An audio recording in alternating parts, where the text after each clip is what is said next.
کہ بھئی یہ تو 2-4 لوگ ہیں، 2-4 لوگ تو ہر جگہ غلط ہوتے ہیں۔ جو بنگلہ دیش میں ہوا، کیا یہ 2-4 لوگوں کا معاملہ ہے؟ آج ہندوستان میں جگہ جگہ مسجدوں میں شورا والے اور امارت والوں کا جھگڑا ہو جاتا ہے، کیا یہ 2-4 لوگوں کا معاملہ ہے؟ دارالعلوم کے سفیر چندہ لینے کے لیے جاتے ہیں تو بعض جاہل جماعت والے ان کو وہاں چندہ کرنے سے منع کر دیتے ہیں۔ کیوں؟ کیونکہ دارالعلوم نے مولانا سعد کے خلاف فتویٰ دیا۔ کیا یہ 2-4 لوگوں کا معاملہ ہے؟ آپ اپنے محلے میں، اپنے شہر میں، اپنے گاؤں میں لوگوں کو 2 حصوں میں تقسیم ہوتے نہیں دیکھ رہے؟ کیا یہ 2-4 لوگوں کا معاملہ ہے؟ اس لیے ساری باتوں کو سمجھنے کی ضرورت ہے۔ اللہ تعالیٰ نے اس امت کو درمیانی امت بنایا، وَكَذَلِكَ جَعَلْنَاكُمْ أُمَّةً وَسَطًا، ہم نے تمہیں درمیانی راہ والی امت بنایا ہے۔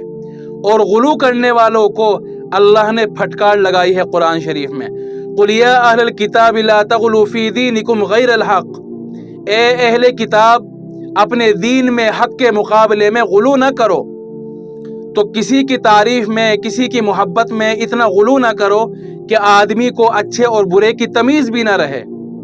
بالکل مولانا سعد صاحب سے محبت کرنی چاہیے، لیکن ایک تو ان کے بارے میں قرآن و حدیث کے خلاف عقیدہ نہیں رکھنا چاہیے، اور جو وہ مسائل بیان کرتے ہیں، غلط بیان کرتے ہیں، ان کو غلط ہی سمجھنا چاہیے۔ دین کا معاملہ، مسائل کا معاملہ یہ علماء سے جڑا ہوا ہے، تو اس معاملے میں ان کی پیروی کرنی چاہیے، ان کے پیچھے چلنا چاہیے۔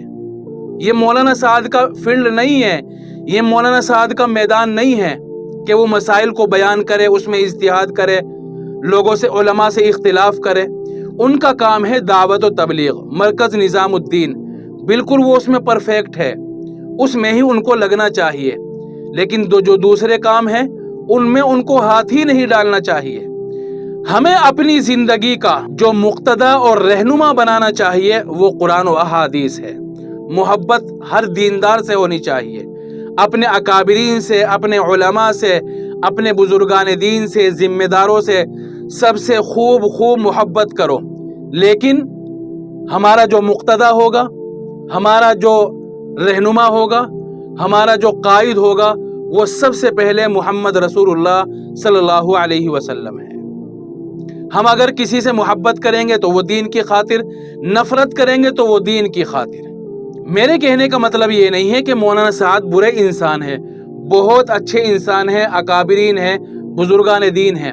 اور جب میں مدرسے میں پڑھا کرتا تھا، وہاں وہ کبھی کبھی تشریف لایا کرتے تھے، تو میں ان سے اچھی طرح جا کر ملاقات کرتا تھا، اور اب بھی جاتا ہوں نظام الدین تو وہاں بھی ان سے ملاقات کرتا ہوں۔ ادب و احترام میں کوئی کمی نہیں ہونی چاہیے۔ ایک نے مجھے میسج کیا تھا کہ تم ان کی یہ غلطی بھی بیان کر رہے ہو اور ان کو دامت برکاتہم بھی کہتے ہو، ان کو حضرت بھی کہتے ہو۔ تو میں نے اس کو جواب دیا کہ بھئی اختلاف بھی ضروری ہے اور احترام بھی ضروری ہے۔ تو یہ مطلب نہیں ہے کہ آپ ان کو برا بھلا کہو یا ان کی قربانیوں کو ایک طرف رکھ دو۔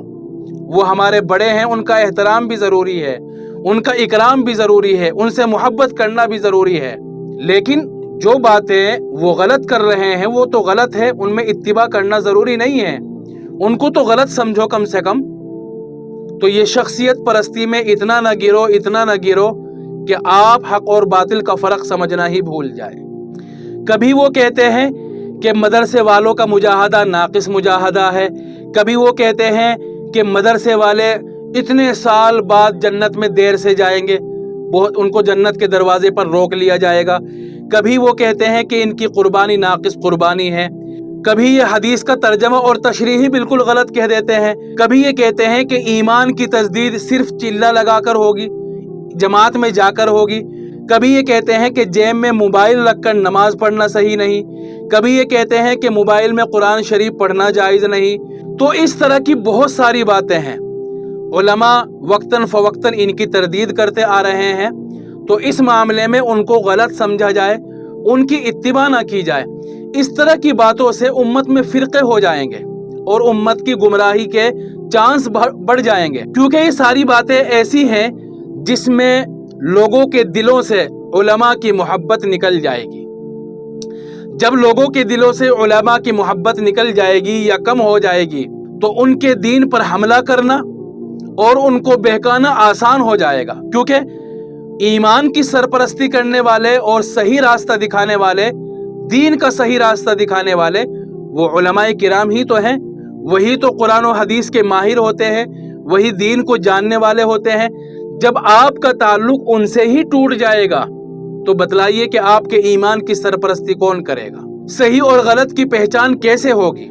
تو یہ ساری کی ساری باتیں امت میں فرقہ پیدا کرنے، امت کو توڑنے، امت کو تقسیم کرنے والی ہے، اور خاص طور سے امت کو علماء کرام سے الگ کرنے کی ایک طرح کی کوشش ہے۔ تو اس طرح کی باتوں میں ان کی اتباع نہ کی جائے، ان کو غلط ہی مانا جائے، محبت میں اتنا نہ گرو کہ ان کی غلط کو بھی اچھا سمجھنے لگے۔ اللہ تعالی ہم سب کو عمل کرنے کی توفیق عطا فرمائے۔